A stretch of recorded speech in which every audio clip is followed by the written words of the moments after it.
I'm waiting on the second. 12 seconds. No, he's not feeling well.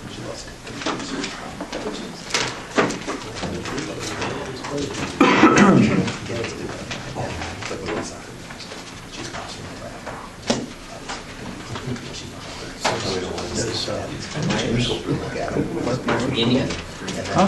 Mark Myers? He doesn't come? For doing it. Obviously, you're at different levels. This one, It's right there. the library to go, though. Two, it's not Sitting next to Second the hand. next to it. Sorry. Here. That's always my joke. Here, I look right down. So you're all in on your pack, It everything? was like, you take Everything's this, Well, you're looking for the pictures, honors. and then she takes the photos of it, and then brings all the teams. So she takes pictures of everybody. All right, welcome everyone. We'll call the meeting to order. Oh, Mr. Hughes, maybe it was Mr. Martinez. Mr. Dolak's not feeling well, so he sent a note. He will not be here. So work session. So the first item on the agenda, John Gale's going to lead us off with the new medical marijuana laws. Chief. Thank you, Mayor. Good evening, Council. Next month, hopefully you had time to review some of the pamphlets we sent out. But next month, the new medical marijuana laws and changes go into effect on December 20th. Several House bills were passed, and there's several things that we need to deal with as a city and decide how we're going to handle that. So we'd like to get your opinions on what direction you want city staff to, what direction you want us to go and how to handle these bills. And the three different options, just to break them down, as I explained in my memo here, is basically there's three things. The one is to take no action. If the council decides to take no action on these House bills, these marijuana facilities cannot come into our city. So we actually have to pass an ordinance to allow them to come here. So that's one, we could just take no action. The second one is to actually pass an ordinance like the bill states that we allow them to come. If you decide to go that direction, there's several different other things we have to decide on what type, where do we want them, what the fee schedules will be. There's a whole list of things, answers we have to have to move forward on that direction for that ordinance. The third option, we've actually drafted an ordinance for you to look at that would basically send a statement that we don't want that in our city, and if somebody does come and basically start their business without permission, we have some different fee schedules that we could enforce and try to recoup some of our attorney fees to try to shut them down, because it gets pretty costly with these businesses coming to our city and we have to pay to shut them down, basically, to get a court order action to shut the businesses down. So those are the three options that we'd like you to consider and give us a direction on which way you'd like us to go. I'd like to introduce Lieutenant Faez. Andy Faez is the commander of the WEMAT here in Western Michigan. He's from the state police. He's going to give you a short presentation on, what some of these, what's going on in other states. I know you've seen the whole presentation from the prosecutor here months back, but he's going to give you a real quick overview of what he's seeing. And the big thing is some of these facilities are trying to show that there's a lot of income that can come into the city, and really a lot of that is missed. A lot of the costs it takes for law enforcement to keep up with the laws and keep up with the business registrations can actually be cost prohibitive. So he's going to explain what he's seen in other states and some of the realities of it. Thank you, Chief. Good evening, everyone. Good evening. A couple months ago, I was saying good afternoon. Well, Sunny out. I admit, the older I get, the less I like these short days in winter. I lived in Alaska for a few years, and it was dark from about 3 o'clock in the afternoon till noontime, so I guess it could be worse. As Chief said, I'm the section commander at WEMAT. Been there since 2007. Actually started up here in Muskegon County and ran the Muskegon crew for a little over 6 years. I became section commander in 2013, the end of 2013, almost coming up on 3 years ago here in December. We have been dealing with marijuana forever.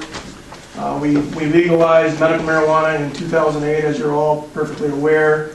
One of the myths that went along with that for the law enforcement folks is that our job is gonna get so much easier because we're not gonna have to deal with marijuana anymore. We're gonna be able to focus on other things. And we do focus, marijuana is kind of low on our priority board, but we are busier than we've ever been with marijuana cases, mostly because there is whether you like it or not, there's a criminal element that comes along with the medical marijuana law. There are people that hide behind that act to carry out criminal activity. It's not unlike any other state, whether it's medical marijuana or commercial legalized marijuana like we have in Colorado, Washington, and several other states now have gone to a recreational legalized marijuana. Michigan, we beat that off the ballot this year, mostly because we got educated.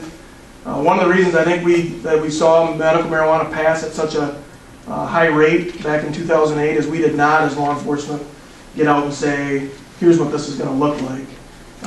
And everybody thought, it's just marijuana, what's the big deal? And they went and voted. And that first slide on this handout is what I'm going to deal with mostly tonight. I included this, you might have saw this when Prosecutor Hilton came, but that's marijuana today, and nowhere on there do you see a green leafy plant.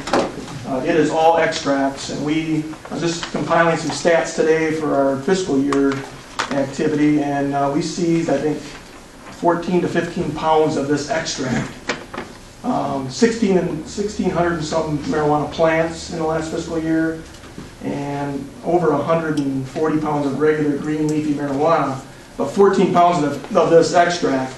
And where that's important is this extract, your green leafy marijuana is 28% THC if you really know what you're doing, if you're a green thumb. This extract is 80 to 90% THC. Hallucinogenic qualities, I mean, you talk about people tripping on LSD, seeing pink elephants and big giant bunnies. We're getting this with this marijuana. We're seeing the same hallucinogenic quality that you would see in a hit of LSD, and an effect that can last even longer than a hit of LSD. So I guess with that slide, I just wanted to point out again that this is not the marijuana that we remember from, I graduated high school in '86. A few of you look maybe a little bit older than me, so this is not the marijuana. This is not the marijuana we remember. Marijuana edibles, if you remember back in growing up in '86, marijuana edible was somebody taking a bunch of marijuana leaves and buds and crushing them up and putting them in brownie mix, and that brownie tasted like a brownie full of green leafy grossness, right? You take this extract today, and I could make you some fabulous brownies that I put a delicious chocolate plain brownie here and a marijuana brownie with the extract, and you are not going to tell the difference right away. They're both going to be delicious, but in a half hour to 45 minutes, you are going to be seeing pink elephants and gigantic bunny rabbits because you are going to be higher than you've ever been in your life. Whether you've used if you've used a painkiller and felt the effects of toothache, relieving that pain, you get a little bit of buzz from that. This is going to be hundreds of times better than that. So that's the marijuana we're talking about today, and that's what's coming to Michigan. Yes, sir? Once you mentioned the gummy bear example. The gummy bear example is my favorite. Out in Colorado, you can buy a bag of gummy bears. I am a gummy bear eater. I mean, I don't know about you all, but we had a German exchange student back in 2006 that stayed with our family, and she still sends me German gummy bears because they're better than any gummy bear you get here. But before that bag gets out of the box, you can smell them. And before a half hour's passed, that 1 pound bag is gone. And I've ate most of them. Okay, 4, 5, 6, 7, 8 at a time, right? A gummy bear in Colorado, and we're going to see that in Michigan. I haven't seen the gummy bears yet in the illegal dispensaries that we currently have, but they're here. They're coming out of Colorado. But that's 10 dosage units. So the instructions are to bite the arm off the gummy bear and then wait for it to digest and get in your system and get that buzz. Okay. Nobody's biting the arm off a gummy bear and going to be pleased with that. Okay, you're going to eat 2, 3, 4, and you do that, you're going to wind up in the hospital because you just ingested 10 dosage units times however many gummy bears at that 80 to 90% THC. It's going to be incredible. Not a marijuana user, never used marijuana in my life, but I've talked to hundreds and hundreds of people that have, and they talk about that, that old school high and this new school high. If you go on YouTube, you can, there's a phenomenon, or one of the crazes now is dabbing. It's similar to an old school marijuana bong, but it's an oil rig. Because you smoke these oils, you have to get them very, very hot to get the smoke ingested into your system.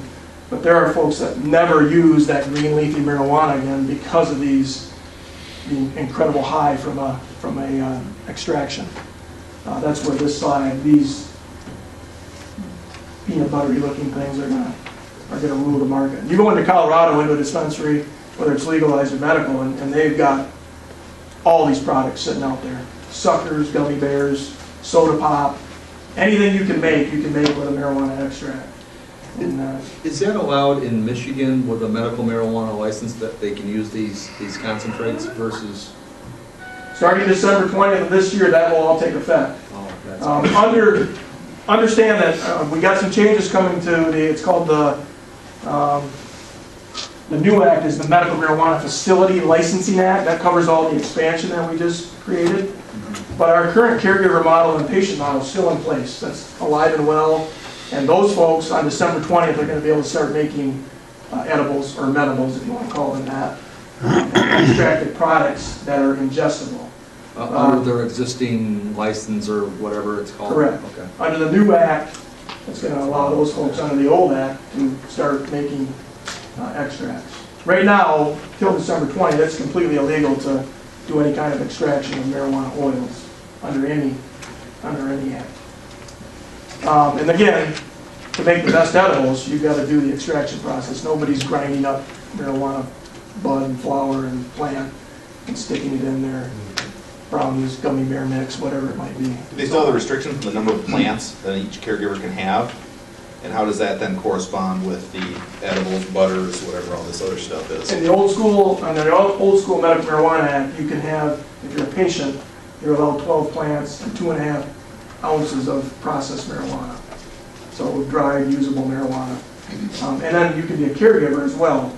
Caregiver is allowed to have 5 patients, so 12 plants for each patient, 2.5 ounces for each patient. Then they can be a patient themselves. So essentially they're going to have 6 cards. So they can have 72 plants and 6 times 2.5, who's the math is it 15 ounces? maybe? 18 How many? or 15, right? It's Sorry. 15, a little less than a pound of marijuana. I got one slide, and DJ may have showed you it, but if you're a good grower, if you know what you're doing, you're going to grow 3 cycles a year. You're going to have 3 harvests a year from your crop. When you break it down to your caregiver with all 6 cards, 72 plants allowed 3 times a year, at the end of that year, you're going to have 88 marijuana cigarettes a day for each patient. Okay, anybody smoker in here? Former smokers? 20 packs of cigarettes. There's a 20 pack in each pack. Okay, so 88 marijuana cigarettes would be 4 packs a day with some change, right? You got a few extra there, like 8 extra. Per person. Per day. But I'm here to tell you that somebody that's smoking that many marijuana cigarettes a day is going to be a non-functioning society. They're going to rely on a lot of services to get through life. But they're feeling no pain. Right, they're not going to get anything. They're chronic pain and everything that they got going, their Crohn's disease, whatever the qualifying diseases are, they're not going to have any problem with that stuff because they're not going to feel anything. So then how does the new law work? The new law, and it's in the package. I'm not going to go through every slide because I'll be here until about 8:30, but if I could direct your attention to page 7, it talks about the boards that the governor has to appoint and create. There's a advisory board that's going to kind of put this regulation in place because everything except for the extraction processes are going to be licensed. And that's not going to take effect until December 15th of 2017. They will start issuing licenses for these events. And they're going to assess a tax of 3%. That's on page 7, taxes and fees. It doesn't talk about 3%, but that was the tax rate that's going to be put on this. If you turn the page to page 8, this talks about the distribution of taxes. 25% to municipalities where the marijuana facilities are located, allocated proportion to the number of facilities within that municipality, 30% to the counties, 5%, another 5% to the counties go to the sheriff, 30% to the state for the following. Until September 30th, 2017, that's going to go into the general fund, and that's going to get broken up into whatever they create. And I've been calling it we have the Liquor Control Commission. I think we're going to have the Medical Marijuana Control Commission, EMMCC. Much like the Liquor Control Commission. Don't let me forget to kind of comment on that because that's going to put a little bit of a burden on the Northern Shores Police Department. 30% So then at the bottom there, 5% to MCOs, which is the law enforcement standards. They govern how law enforcement are going to get trained in the state, qualifications to be a law enforcement officer. And then 5% to MSP. The one thing that nobody's certain about right now, and there's differing opinions, so I'm going to give you both of them because you may have somebody that's pro-marijuana or wants to open this facility in your town. They're going to talk about that 25% you're getting. There's another argument out there that you're going to get 25% of what's left. Because we're going to have to fund the MMCC, right? We fund the Liquor Control Commission every year. We're going to have to fund, that being the state of Michigan, is going to have to fund the Medical Marijuana Control Commission, the guys that are going to inspect and enforce this new licensing act. So there's two trains of thought. Are you going to get a portion of the money right away, or are you going to get a portion of the money after they're done funding everything? And I would tell you, based on the Colorado model, you're going to get a portion of the money after they fund everything. And they're gonna, Lara's gonna have to create jobs in every 3 or 4 counties. One guy or 2 guys are gonna have to be out inspecting these things.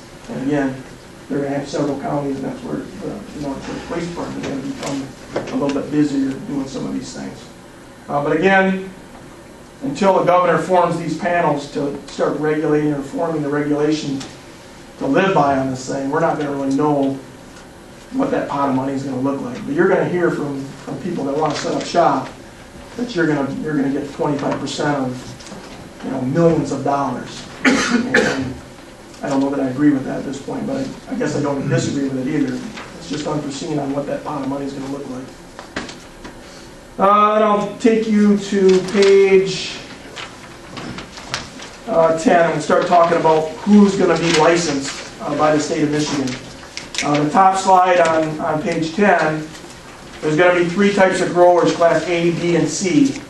And this is where, we talked about a guy growing 72 plants 3 times a year, producing 88 marijuana cigarettes per patient per day. A class A grower is going to be able to grow 500 plants. And again, if I'm going to be a class A grower, I'm not going to have some guy that can't grow a garden. I'm going to get some MSU grad to come in and work my grow. I'm going to have the greenest stuff I can get. Because I'm going to invest a bunch of money into this, I'm going to want a return on investment. So if I'm growing 500 plants, I'm going to have 3 grow cycles in that year. So I'm going to have 3 harvests of 500 plants 3 times a year. I'm going to have pounds and pounds of marijuana. I'm going to have a tremendous deal, more than 88 marijuana cigarettes per patient per year. Class B grower, that's 1,000 plants. Class C grower is 1,500 plants. Okay, our current caregiver model, 72 plants. We've gone way up and above and beyond what our current caregiver model is. Now, the other thing that's really kind of concerning is right now for our caregivers, you have to grow your marijuana in an enclosed, locked facility. Summertime, we see a lot of dog-type cages with roofs over them. But if I'm growing 3 cycles a year, I'm going to be growing in this weather. I'm not going to have a dog cage sitting outside. But for these new growers, there's no regulation yet saying it's got to be an enclosed, locked facility. So I could have a 2-acre farm, broad daylight, maybe fenced in to keep people out, but I could be growing it right in Norton Shores if I've got 2 acres of farm-type land. I can grow my plants for everybody to see. There's no regulation to put that in an enclosed, locked facility. I am optimistic that these panels that the governor's going to appoint and create, that those folks are going to say, yeah, we got to keep this locked up, or we're going to have just all kinds of craziness. People hopping the fence, cutting plants down, stealing marijuana, keeping Norton Shores Police Department busier than they need to be. Number 2 on that list, still on that top slide, secure transporter. This is the only license that you cannot be the other type of licenses. If I'm going to be a secure transporter, I can't be a processor, I can't be a grower, I can't be a dispensary owner or a provisioning center. I keep calling them dispensaries. I can't be those other 3 people. I can only be a secure transporter. The nice thing about that for the secure transporter is those people have to use the secure transporter to get marijuana from seed to sale, basically. So from the grow to the process to the provisioning center, I've got to use Andy's secure transport service. The downside to being a secure transporter, I'm going to be hauling around an armored truck full of marijuana, but federally this is all still illegal, and the ATF is not going to allow Andy's transport service to be armed. So I'm gonna be an unarmed guy in an armored truck with what could be hundreds of pounds of marijuana driving around. It's not very secure, in my opinion. I wouldn't want to have that job, because you're probably gonna get ransacked and robbed. And that goes in, you know, we've all talked about this before too, but because of the federal law, in Colorado, all the taxes and everything are all done in cash, because you break state, you know, federal banking laws, Right. all that sort of stuff. So now you're also gonna have trucks driving around with, With cash. And that Lots of secure cash. transporter can also transport marijuana to, cash from. right. And there are guys, I know 2 military guys out in Denver area that bought an old bank with a secured vault, and they have Jim and Bob's bank for marijuana money, and they just guard this bank full of marijuana money. It's completely uninsured. Fortunately, they haven't been robbed, but I think they sit in the doorway with high-powered weapons, and you don't dare try to rob them. But you're exactly correct. There's no federally insured money in this business. There is talk of some credit unions starting up that might be able to have some sort of insurance through the credit union. It would be a medical marijuana credit union. Again, those are all things that are going to have to be rolled out in the next year, or maybe talked about in the next year. And then the provision centers. Yeah, go ahead. Okay, because like the ordinance that Chief Gale brought up is the medical marijuana provision centers. These licenses that you're talking about, are these applicable to those provision centers? Or They are are. these, okay, but they're not like separate, like farms that then go and ship the marijuana to the centers? Is that the license is for the center that we have in front of us right now? Right, but, well, I guess I'll let you explain that, but I can own a provisioning center and a farm, and a processing center. Those 3 licenses can be held by one person. Okay, so if we outlaw the provision centers, does that affect the ability to farm in Norton Shores, or is that totally separate? Only if you have an ordinance that says, hey, you can have a farm here in Northern Shores. If he mentioned, if you do nothing, that's not allowed in Northern Shores. Okay, so You then have to either ordinance it in, but I think in his letter, I read it the other day, he's asking to go a step further and actually ordinance not allowing any of but it. that was the provision centers, which I'm presuming is a store, That is the store. separate from Completely the farm. separate license, completely separate from the farm. And these A, B, and C ones, those are for the farms, Right. not the stores. Right. Okay, now the people that like currently grow it out of their basement for the, the 7 plants, whatever they can have, are they affected by these licenses? They are or- not. Okay, they're still under their own little umbrella. And you can't, I don't know that you could ordinance those out of Northern Okay, Shores. so these licenses are just for more the big commercial super growers. growers. Okay. Hey, Chief. Yes. To me, the biggest concern here is Norton Shore says no. Muskegon says yes, Grand Rapids says yes, Grand Haven says yes. And so residents, kids, they become exposed now to medical marijuana, even though we say no. Everybody's crossing borders and picking it up elsewhere and bringing it back into the community. I'm sure you've thought of that, and Oh, that's a yeah. big I deal. mean, we right? could have it across the street, on Sherman in the city of Muskegon. I mean, it could happen. We have Right. no regulation over that. I mean, we can only control what happens in our city. So it literally could be across the street from our city, and we have no power to stop it. When you talk to Frank Peterson or the mayor, is everybody on the same page here as far as other municipalities, or we don't know that? Yeah, Doug knows a little bit. Yeah. Our office has been involved in the medical marijuana business and the regulation under the current act for some time. We've taken enforcement action and shut down compassion clubs, one run by Gary Gantel, the other by Paul Miller.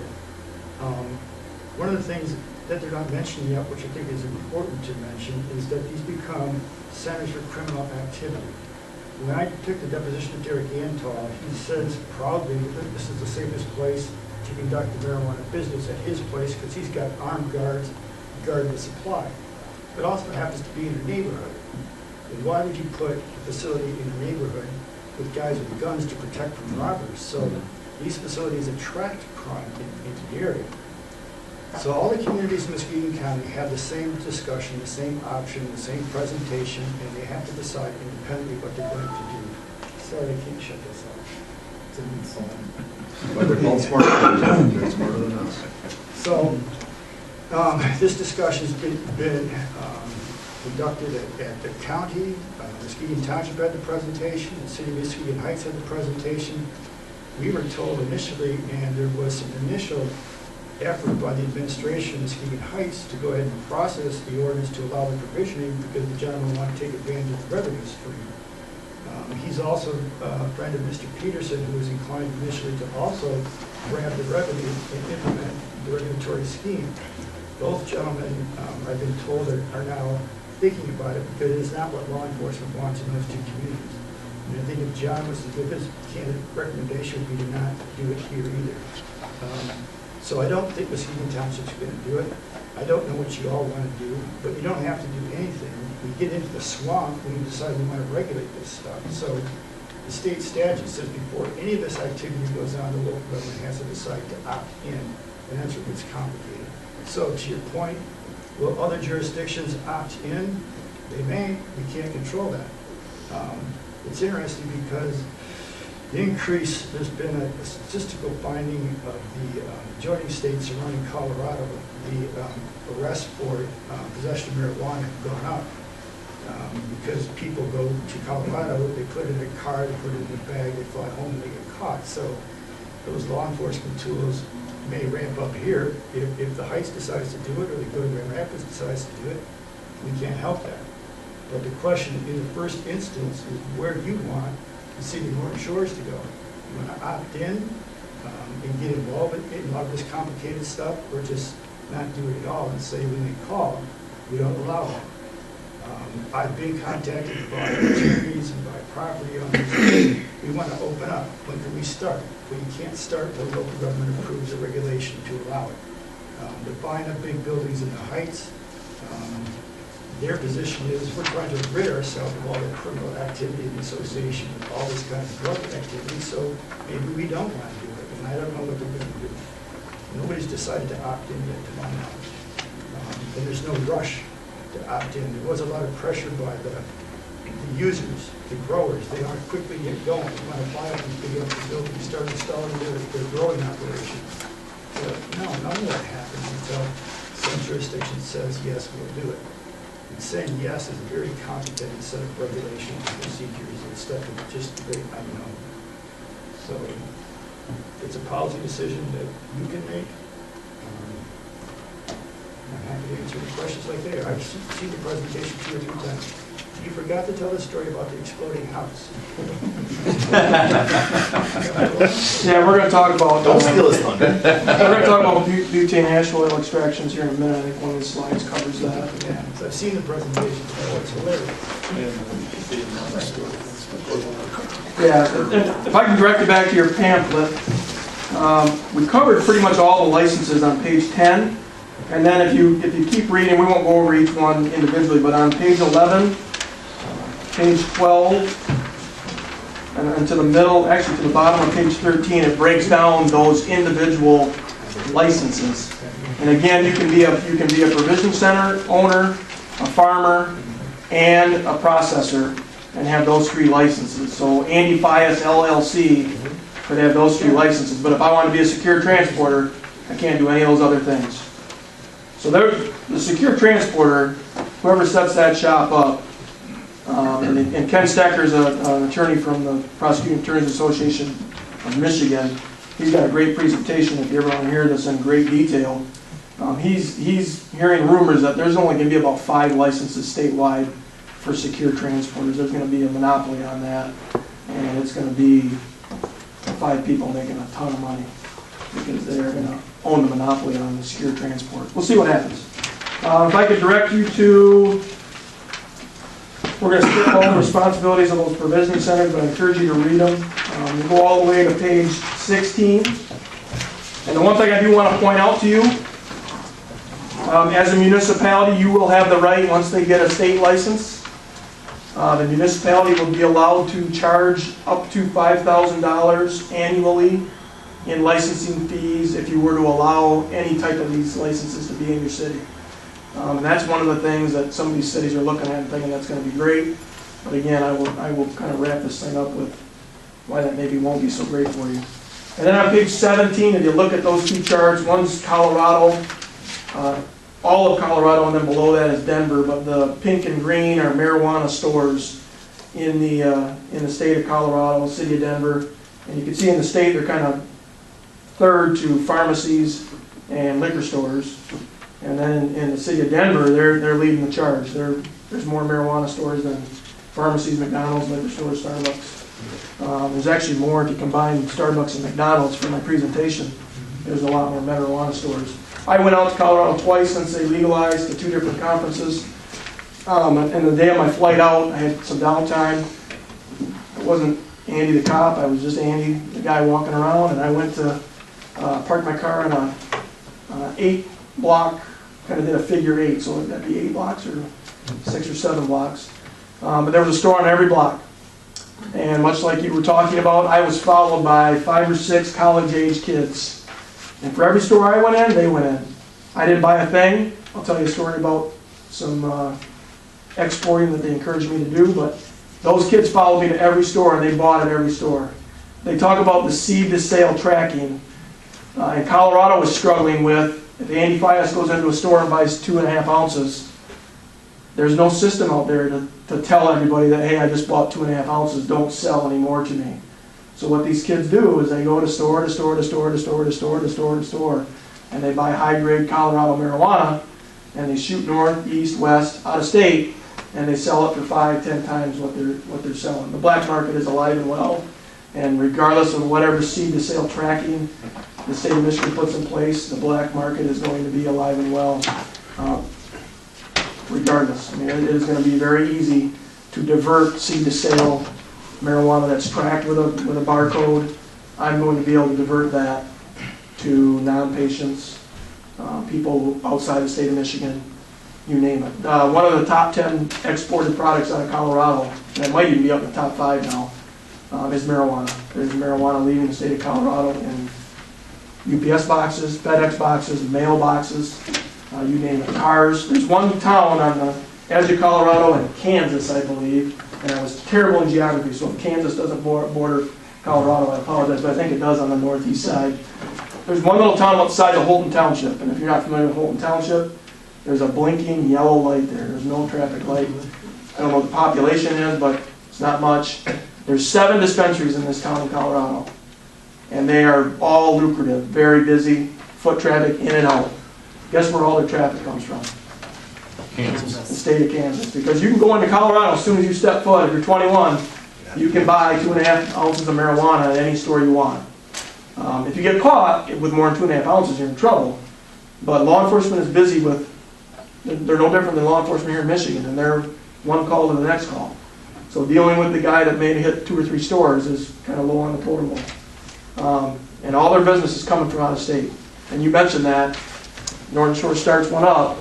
I guarantee you, if the other cities turn it down, you are going to have traffic from those other cities and jurisdictions, maybe from the east side of the state, coming all the way to Norton Shores to get their product.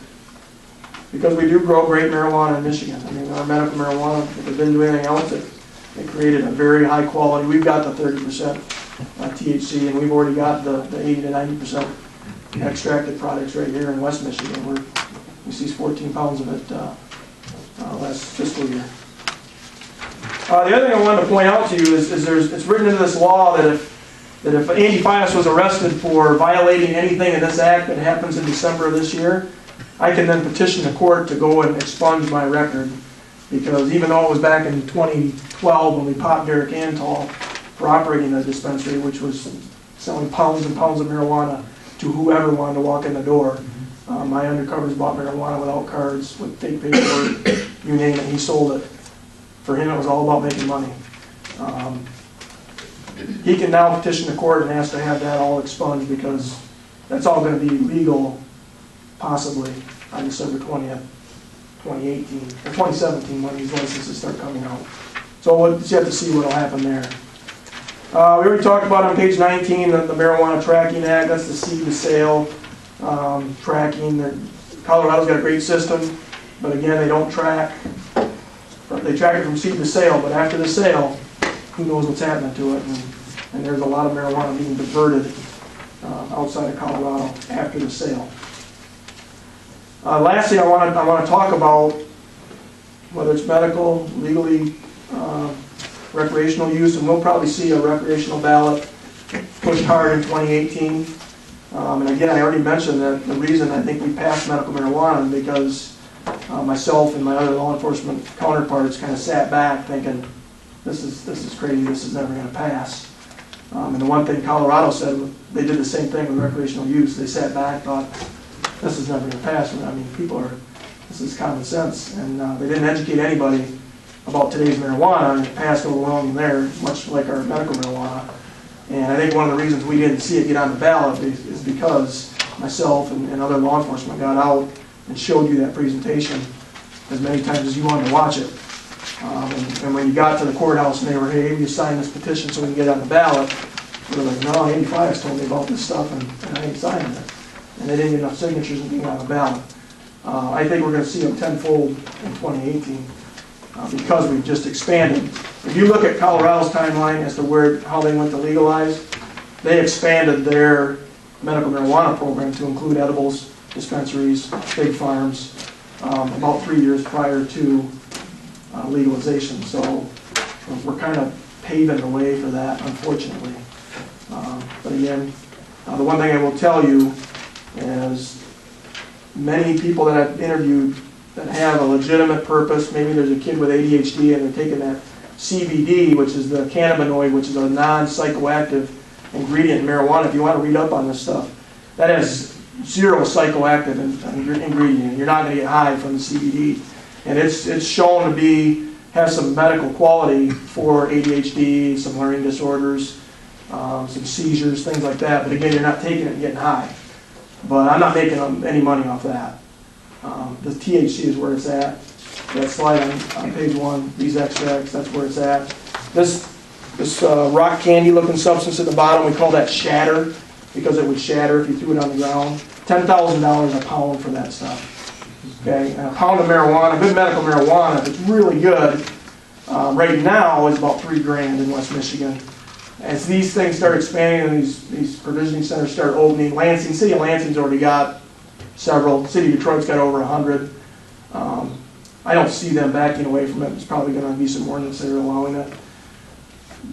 That stuff's going to drive the price of medical marijuana down because there's going to be quite a bit of supply. So that price is going to go down. But you can see where if I can get a pound of shatter versus a pound of green leafy marijuana, I'm going to go towards the $10,000 a pound versus the $3,000 a pound. The other thing that's important, and it was mentioned I think by you, sir, about keeping this out of the hands of our kids. We've got vape pens now where you can smoke marijuana extract in a vape pen. I can go into the hall or the bathroom at Mona Shores High School. I can get incredibly baked on that vape pen, and no one's going to walk in that bathroom and smell that really pungent, skunky marijuana smell that we're all used to. They're going to smell nothing other than that kid being just out of it, flying around on a flying elephant, seeing pink elephants and big giant bunnies, hallucinating the rest of the day. No one's going to know. And those vape pens are being marketed like crazy. Snoop Dogg's got his own marijuana smoking vape pen. And that's the other thing we're going to see is we're going to see a huge marketing ploy to target our youth. They're going to use Scooby-Doo, Shaggy, Fred Flintstone. Look at the Colorado ads, Santa Claus. I think you saw probably those ads in the presentation. And the tobacco industry got in a great deal of trouble for targeting the youth with tobacco, and they actually had to remove those ads. It's alive and well with marijuana. And we take that perception of harm and we drop it down, and use is going to climb. Colorado now leads the nation in marijuana use at every age group. 12 and under, 12 to 17, 17 to 25, and 25 and all. They're number 1 in the country for marijuana use, almost twice the national average for use. And the goal at the end of the day is keeping this out of the hands of our kids, because 1 in 6 kids that tries marijuana is going to become addicted to it. And that's studies with 12% THC. Nobody's studying what this 80 to 90, the vapor stuff, is going to do to the adolescent brain. So, any other questions? I know I talked fast, and just for the sake of time, I didn't want to take up a bunch of your time. I could talk about this till 10 o'clock if we wanted to. No, well, we appreciate the insight for sure. Thanks for coming. And on the very last page, on the back of the last page is my contact, and by all means, if you have a question, the chief will tell you I answer my phone all hours of the day, and I answer my emails less than my phone because I get about 150 of them a day. But Even on Veterans Day when I call you. yeah, I answer it when I'm at home, and If I don't answer it, I'm on, is what I tell people, so I'll call you right back. But if you have questions, and if you need me to come back and you want a little more in-depth presentation, if you want that Colorado presentation again, I'll gladly come and talk about it, because it's very eye-opening. All right, thank you. So I guess what we're looking for is consensus, you know, obviously work session can't take action, but consensus as to the chief's memo of, 1, don't do anything, 2, allow it, or 3, pass an ordinance that would allow us to recoup some legal fees when it comes to enforcement. And on number 3, we can add the farms and the other parts of it. Just provision centers is more like the storefront. If you think of storefronts opening throughout the city, but also it could be large farms with several 100,000 plants. We can add that to that ordinance as well, prohibit that. But really, we just need direction out of those 3 options to know where to go forward. In building that direction, if I could add, in Andy's presentation on page 16, a marijuana facility shall not operate in a municipality unless we affirmatively adopt a regulation to regulate it. So the default position is not allowed unless you instruct us to begin to build an ordinance that would regulate the process. Maybe we should just take number 1 and just take no action. If we do 3, we're opening the door, That's fine. right? Are we though? No, 3 just lets us recoup our costs if someone starts growing or gets a license illegally. 3 was my idea to think, well, but maybe we could, it is expensive to enforce this stuff, but shutting down these compassion clubs was expensive for the city. Maybe we can not only prohibit it, but also if you engage in this conduct, I'm gonna come get you and I'm gonna send you the bill. We have to do that. To be in favor of that, I'd like to send a message to the other municipalities that that we're not gonna, I am not in favor of passing any kind of ordinance. You know, I think that by passing an ordinance, city council is really making a policy statement, saying, don't ask. We're not interested. We're not saying just no, we're saying hell no. In addition to the Yeah. cost aspect, I think it's a policy statement on the city's. It's not opening us up and No. challenging us. No. I'm in favor of number 3. Yeah, I am too. Yeah. Quick question for the chief. Any idea of what our enforcement costs are, how much enforcement we're having to do for the medical marijuana that's out there right now that's not being done legally? I don't have a cost, we're just absorbing it, and a lot of it's being done by WEMA, and we have these type of investigations. A lot of it is our attorney fees to try to shut these places down, and that's where the real cost is coming in. Otherwise, we're just absorbing it with day-to-day patrol officers and WEMA detectives. I don't know if you have. Yeah, I forgot, I was gonna add something about I talked about the Liquor Control Commission. I think there's 2 guys assigned to West Michigan. Yeah. And they do not, I mean, they're all doing, if the chief or one of the officers call and say, hey, we got a problem at Hobo's or wherever, they'll come over. But they're not here day by day by day doing these inspections, the PD is. And unfortunately, as this thing starts to roll out, initially it's gonna look like that. I don't think Laura's gonna put 50 people throughout the state doing the medical marijuana inspections. It's gonna fall on the PD because they're gonna get that percentage of money if they have facilities in their area.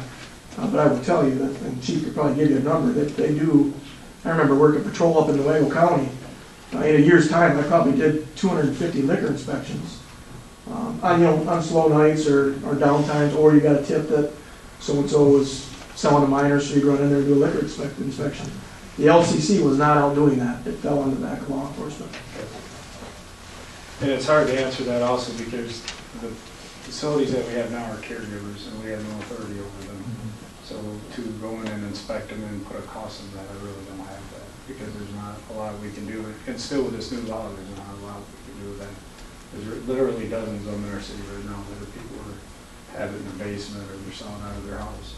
But they can't go over the amount of plants, they gotta have it secure, and they gotta have only the amount of medical patients that they're selling to. We can't go over that. The ones that we have arrested are the ones that get greedy and go over that number. Right. And we get the complaints and we go in and we do inspect and then we turn over the prosecute. Thank you. Well, I think unless someone else is different, I think the option 3 is kind of where everyone's.